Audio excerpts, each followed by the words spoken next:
Hey guys, what's up?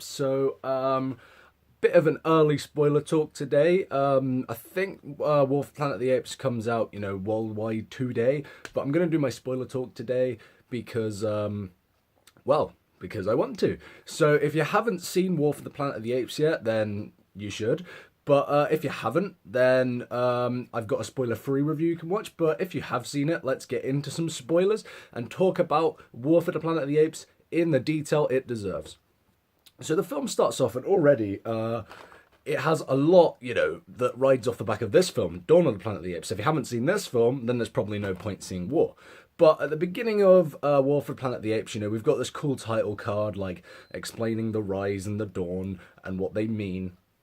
And then you've got like the last of the remaining humans invading the apes' homeland, going in, and already we feel for the apes. We're like, these humans are dicks. Yeah, they go in, and straight away we find out that Koba, the ape from Dawn of the Planet of the Apes, the main villain of the film, who, took a rise against Caesar, the dick ape, a lot is riding off the back of what he has done. And there are apes that are on the human side. There's a gorilla called Winter. Well, actually, at first he's on the ape side, and then he defers to the human side. But anyway, there are other apes that are on the human side. And Caesar explains those as the apes that followed Koba and, want to take a rise against Caesar still. And I thought that was already quite interesting to have Koba play a part in this film. Toby Kebbell's credited, and you do see him quite a bit in the film. Obviously, yeah, Caesar did kill him, and there was that thing at the end of Dawn where allegedly you could hear him at the end of the credits. He's not alive here, but he does play a big part, like I said. And I thought it was interesting, Caesar keeps having these dreams where he sees him, and I really liked that. I thought that was really cool. But anyway, so Caesar decides to go after the humans into their camp because Woody Harrelson's character and his soldiers go into their hideout, and they kill Caesar's son and wife. So Blue Eyes from Dawn isn't in this much because he is killed. Same with the wife. So Caesar obviously wants revenge because they die, and it's a very emotional scene. You really feel for these CGI apes when you see them just lying there motionless, being killed. It really is quite sad, and you really are on Caesar's side at this point. So he wants to go on his own. He doesn't want to put any more of the apes in danger. But of course, he has his followers. So Maurice, the orangutan, and there's another ape. I don't actually know what his name is. They go with Caesar to find the humans. And on the way, they find this little girl. So there is a human character, and he can't speak. He doesn't say a word. And Caesar kills him. But then this little girl comes out, and you're automatically like, oh, shit, that was her father. So, there's that conflict. Like, what do? We can't just leave her here. So the apes take her with them. And this is what I was saying about her. She is really good, and she gives such a good performance, but she never speaks, and they do explain it. The simian flu from Dawn of the Planet of the Apes, that has taken over, and it has rendered the humans speechless, so they're all dying of this virus. So everyone has the virus, but some of them are sort of immune to it, so they won't have the effects of it. It's sort of like that. And then, they don't speak, but some of the humans do. Those are the villain humans, the ones that we're hating on at this point. So yeah, they start going into this camp, and then the gorilla from Rise and Dawn, I honestly don't know what his name was, but he goes with them as well, and he is killed. So Caesar's like, I can't have any more of these apes dying. You guys need to stay here. I'm going into that camp. I am freeing my friends, and I'm killing these humans. But, obviously the apes go with him. They get into this camp, and this is where the movie has its downtime, but it's really good because it's really dark, actually. It's the darkest of the Apes films. So they go into this camp, and there's like this concentration camp. It's like Nazi Germany. All of the human characters are basically neo-Nazis.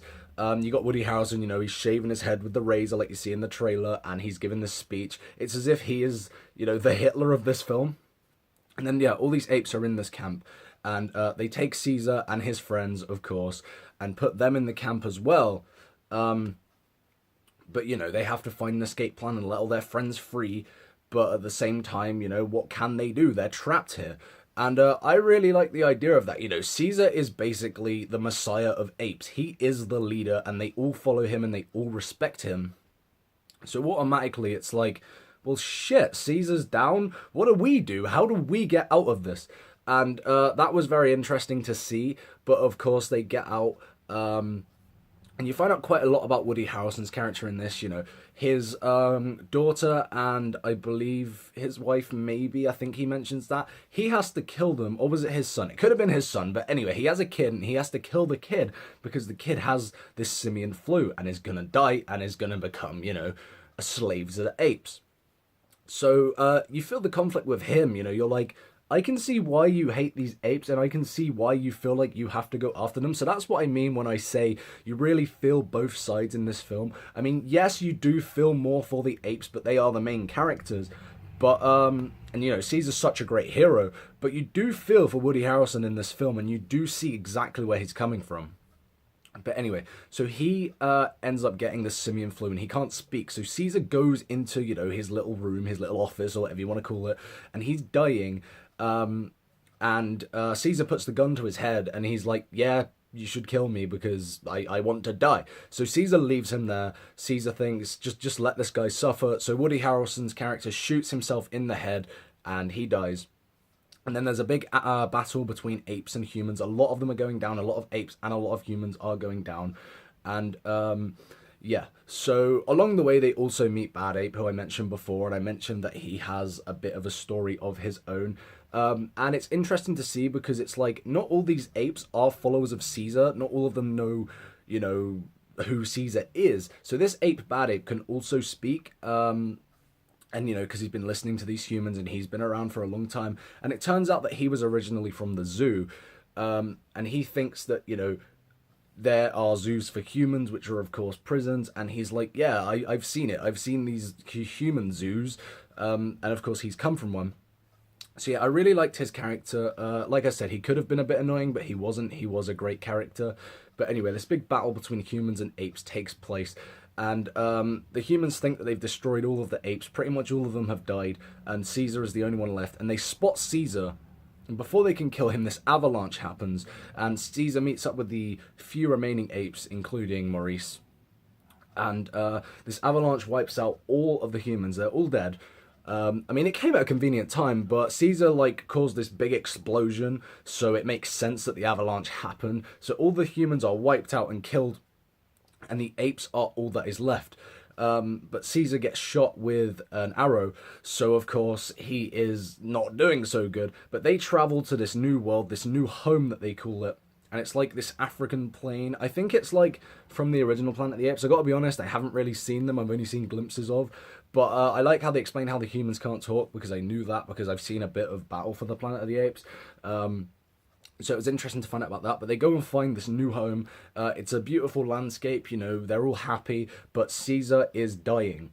And this is where the emotion really gets turned up to a high, because it's just a performance from Andy Serkis. It's so human. I mean, I don't want to call it human because I'm sure the apes wouldn't like that at all, but it's such a human performance, and you really feel it when he's dying, but he's happy. He sees all his friends, and he's like, you can survive without me. You can do this. If I go, you are all going to be fine. And you're just feeling like, oh no. And you really feel it when he's dying. You're looking at him thinking, please don't let this happen, you know.